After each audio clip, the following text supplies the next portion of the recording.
Hey, this is Ryan from 60 Cycle Hum the Guitar Podcast, and today I'm showing you the Harley Benton MS-60. It's an offset, Mustang-y, jazz mastery sort of concept here with single coil pickups and an offset style tremolo. Let's get straight into it. I'm going to start at the headstock and work my way all the way down to the butt. Let's start with the tuners. Normally in a video, you might hear me say something like, the tuners are just fine. If you want to swap them out, it's because of personal preference. In this case, these tuners are pretty dang cheap. It shouldn't be a big surprise because this is one of their very cheapest guitars, coming in at $116 before it shipped. So being a very cheap guitar, I really can't be surprised if the tuners aren't fantastic. They're just a little bit jumpy, a little bit sticky, a little bit frustrating to get into tune with. Definitely not the worst tuners in the world that I've ever encountered. The Epiphone SL that I had very, very bad tuners compared to this. I'm not sure I'll ever get around to changing these tuners. You can get the guitar in tune.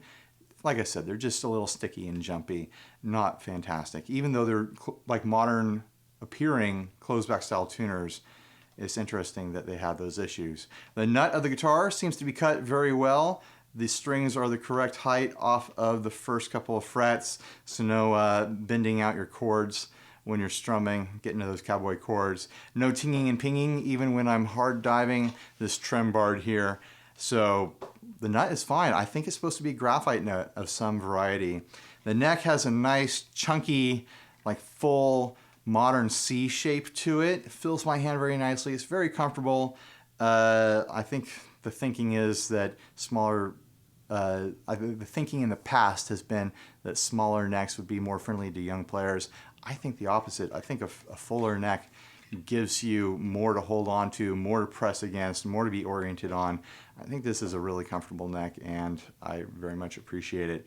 The fretboard radius is not listed in their specs anywhere, but it feels pretty flat to me.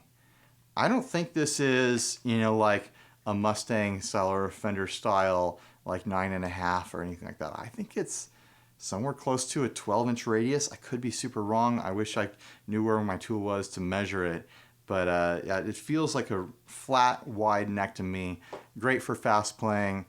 Great for people crossing over from, say, like acoustic guitars or something like that. The fretwork is pretty dang smooth for a $116 guitar.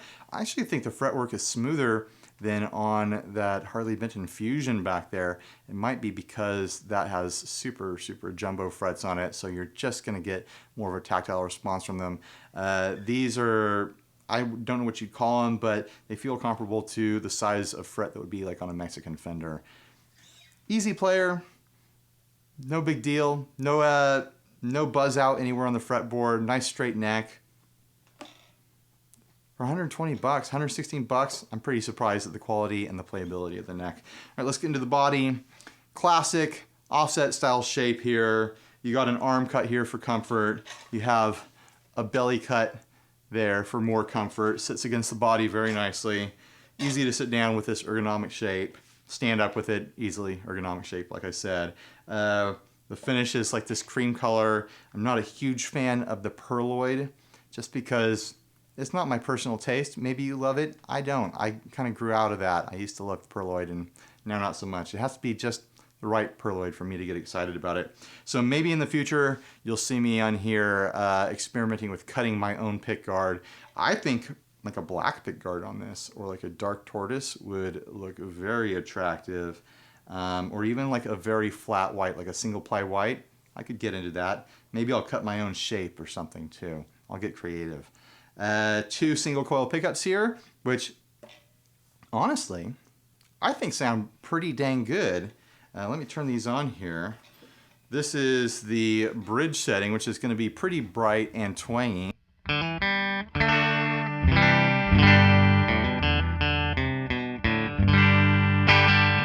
And here is the neck setting, which is got that classic like Strat neck sound.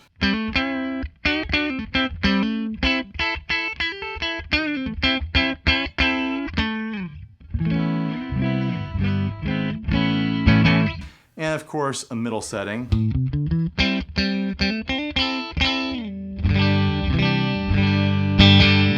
All the settings sound very good and very usable to me. I'm kind of surprised at the quality of these pickups for 116 bucks. I keep saying the price of this guitar because when your price is that low and the guitar is playable, it is a feature. I go on and on about that Squire Bullet Mustang back there, which is a $150 instrument. I feel like that one plays a bit faster than this, but it's got humbuckers. This has got singles. This has a fuller feeling neck that has a flatter, faster feeling neck. And of course, this has the tremolo, which, you know, those are the big main differences between them, but they're kind of right in the same price point. And I at this point, I could not tell you not to buy them. I think both of them are fine playing guitars, especially for the price point. All right, let's get into some of the other hardware here. The bridge is interesting. It looks like a really nice Tune-o-matic style bridge here. I don't know the quality of this hardware, but I do know that when I dive bomb the trim, one of the bridge saddles slides forward under the friction of the string, and it takes the mounting screw, the positioning screw with it, so the whole thing slides back and forth. I don't know how long it's going to maintain that sort of thing. It might be smart for me to swap in a roller bridge here. The bridge might fail if that keeps going on. The screw's just grinding back and forth as I use the tremolo. Something to keep an eye on.